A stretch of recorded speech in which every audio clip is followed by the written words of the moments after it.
welcome all to Eat, Drink, and Explore with Cece. Today we're making a beautiful orange marmalade glazed ham, and this is something that can be done over the holidays, or you could just do it as a week meal or prepare it over the weekend and have it as a food prep. And I thought this would be really good for small batch cooking. If you're doing like holiday get together or having friends over and it's just like, 2 to 4 people, this is a perfect size ham that you can buy. It's already cooked. This is nice and smoked. This is smoked, it's already cooked. And all we're going to do is prep it, put it in the oven, and then do the glaze. So let's get the ham started. I'll go through the ingredients with you in a moment. So you just want to take it out of the package, rinse it through cold water, and then pat dry it.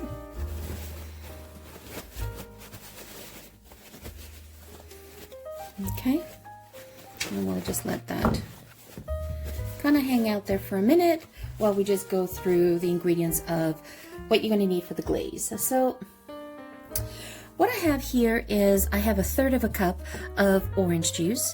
I have 2 ounces of red port, ruby red port.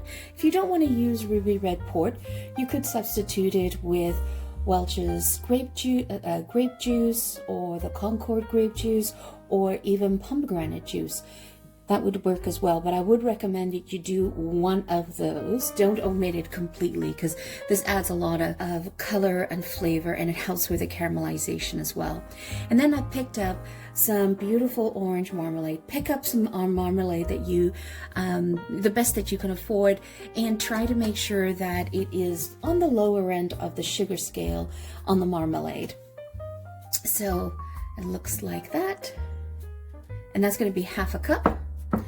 And then I have 1/2 cup of packed brown sugar, and I just have scant less than 1/4 cup of green mustard. This is a beautiful old-fashioned grainy mustard, and that adds, trust me, you're not going to taste that mustardy, but it adds some beautiful back flavor to it. And then I want to have a little bit of white pepper.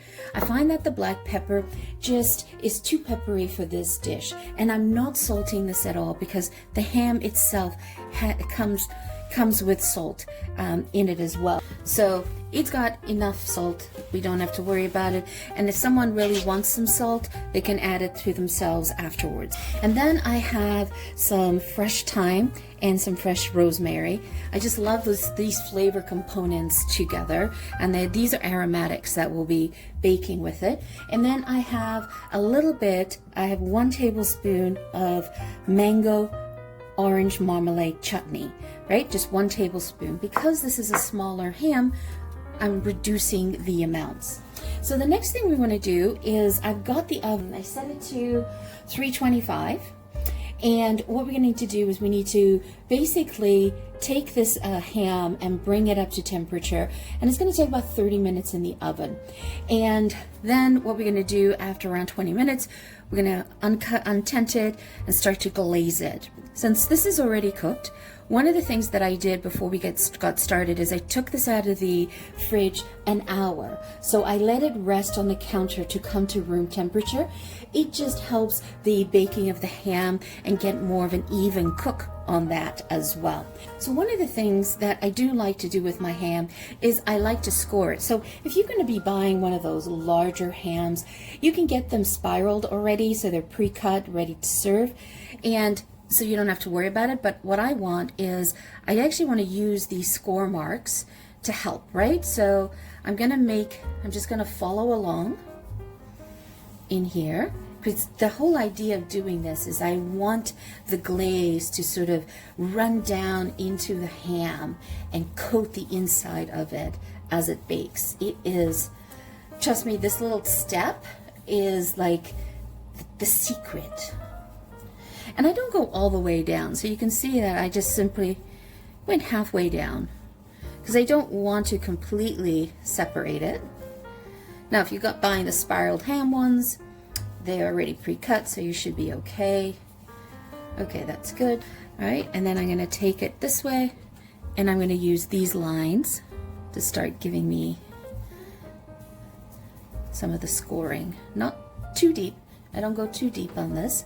And if you have any of this ham left, I love it because you can use it in your egg dishes, you can do a quiche with it, you can have it as a snack in the fridge.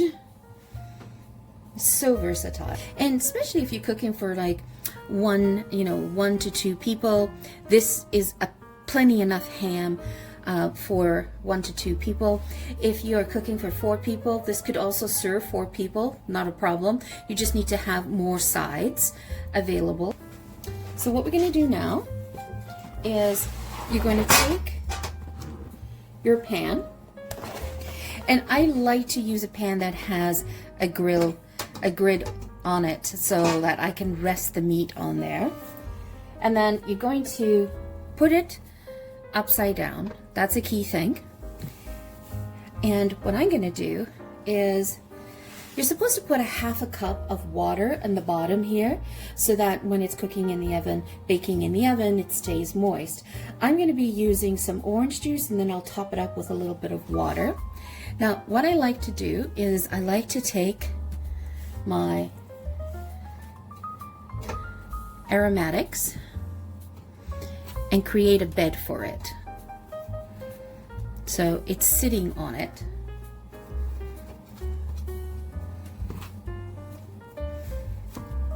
So we'll get those beautiful flavors. And that'll just be a kiss of flavors. You see how I created a bed for that? And then we'll just pour the orange juice. I just used, honestly, I didn't do fresh. I just used the Tropicana with lots of pulp orange juice. And then I'm just going to open this up just to get it in there. Don't worry about getting your fingers wet. Just get in there. Just do it. This little exercise is well worth it. Okay. And then we're just gonna flip it over, and I'm gonna add in a 1/4 cup of water just at the bottom, not over the ham. And I like to use the Tropicana orange juice with lots of pulp because I get this over here, and then it'll start to caramelize with the glaze. It's really nice. So we're going to temp this, and that just helps keep the moisture in.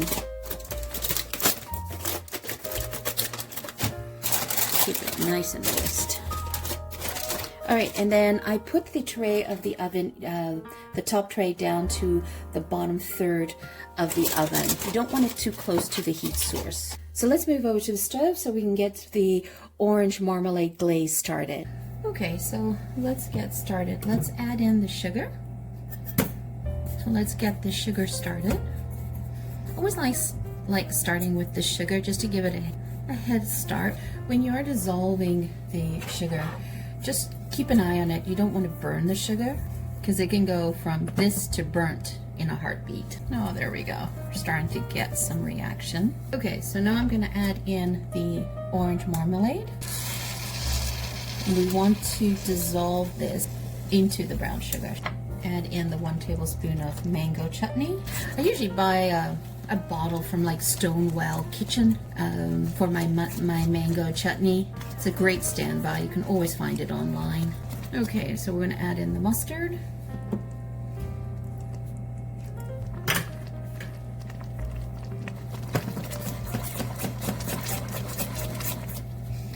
I'm bringing this now to a simmer, and I'm going to pour in the port. I'm going to whisk this all together, that it all melts together.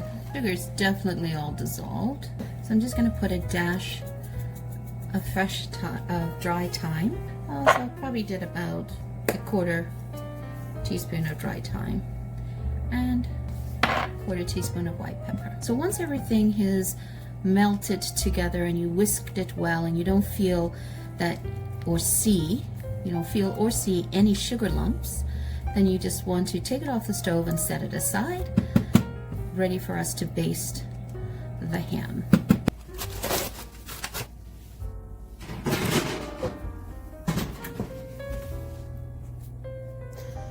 So that's been in the oven for 30 minutes. So when you take off the aluminum cover, just make sure that you open it up towards you so the steam can escape that way.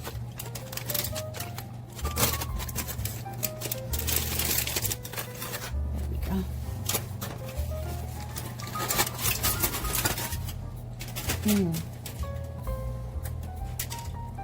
So you guys can see it, it's so tender.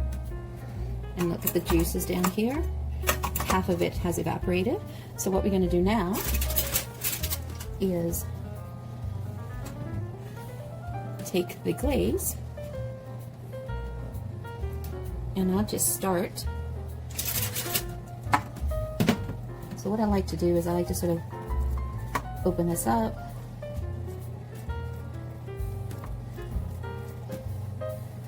There we go. Let's start with a pour.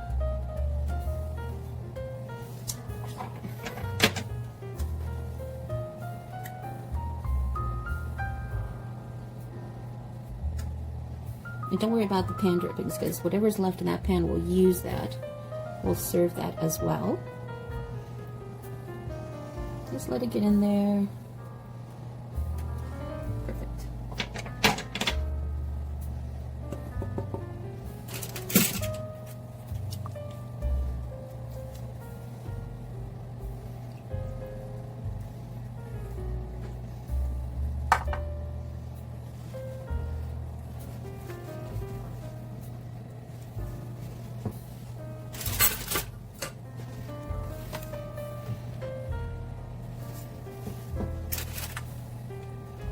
So by pouring the glaze first, it gets into the grooves, and now I'm just forcing more of it.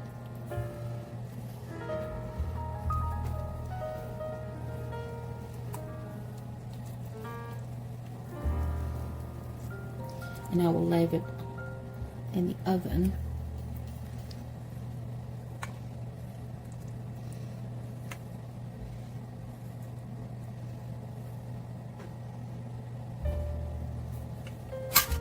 Oh, that looks so good.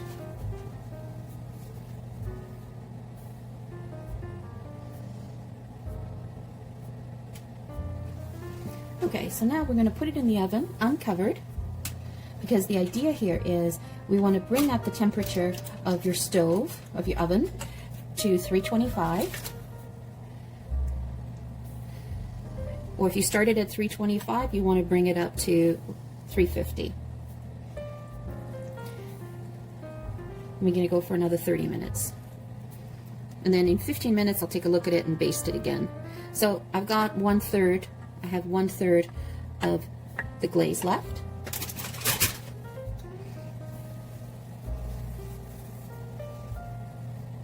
This is so yummy. It's so easy to make too.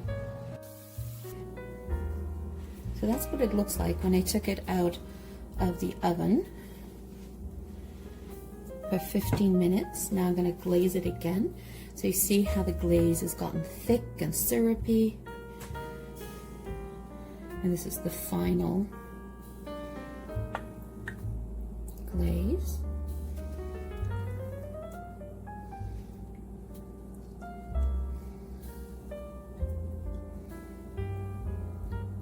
And what I love about this glaze, it's not sweet at all. Because you're using the orange marmalade, you have a bit of that tartness, and the port adds a little bit of the sweetness. And with only half a cup of brown sugar, you don't get that overwhelmingness of sweetness.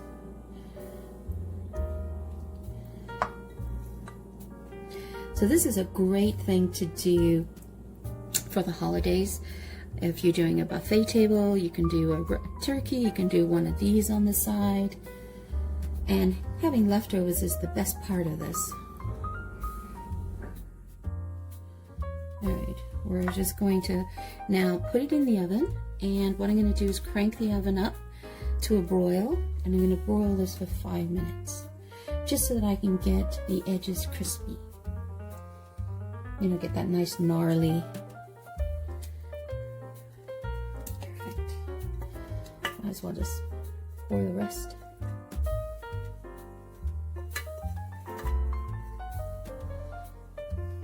Then what we're going to do at the end, we preserve that juice that's at the bottom, and we put it aside so people can serve themselves a little bit of that if they want on top of their ham. Okay, so let's put this in on broil. Isn't that perfect? Oh, that looks so good.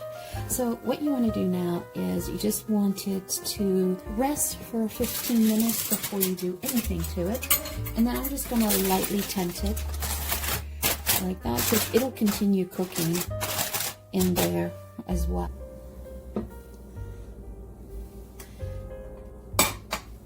Then what I like to do, so it's been resting for 15 minutes. And then this is what was left over. So you can see that I use this as the aromatics. So, and this is what I like to have the grid. And all that flavor is in that gravy. And you do not want to get rid of that. That is wonderful. You serve that with the ham, but before we do that, I'm actually going to take it through a sieve and get rid of all of the solid bits so we can just end up with the liquid.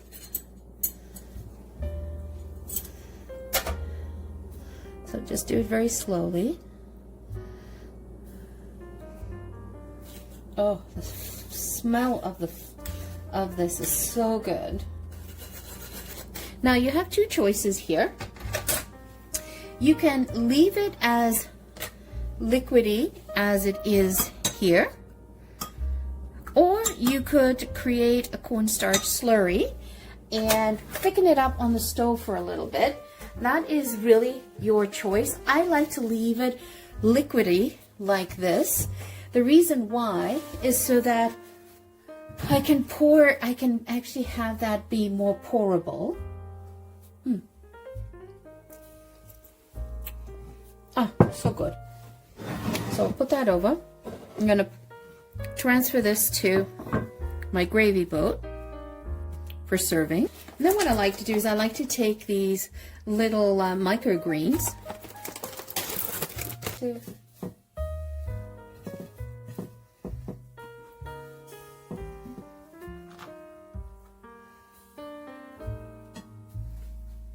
So let's give this a try.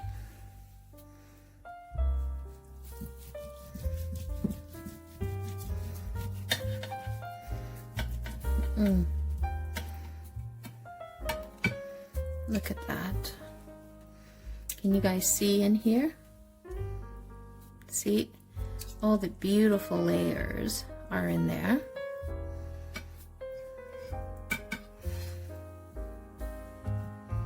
All right, let's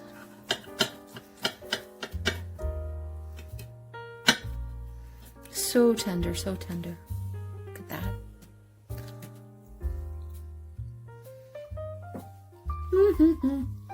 Oh wow, it's so good. So good.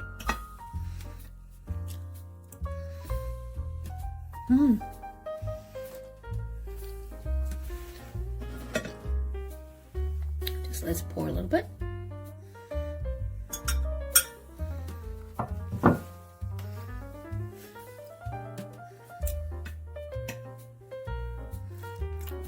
That is nice. You can taste the orange marmalade glaze, just hints, not sweet at all. That is definitely a winner. Look at that. So there you have it, folks. A beautiful orange marmalade glazed ham with a hint of port in it, and it is so decadent, so soft, so moist, and it is something that you just want to continue eating. I can't stop. It's so good. So this is something you can make. It's really easy to make. It's a perfect meal to serve for 2 people or even if you have a company for 4. And these microgreens with this is wonderful. And serve it with this beautiful gravy that you made with this. And if you don't use this all, keep that, because you can always utilize that in other dishes that you're making. So once again, thank you so much for joining me. Hope you enjoy this. This is something that you can always do really quickly, so you don't have to have that big massive ham. If you enjoy ham, you don't have to make the big ones. You can make these small little ones and enjoy the flavor all week long. Once again, thanks for joining me. Have a wonderful day. Ciao for now.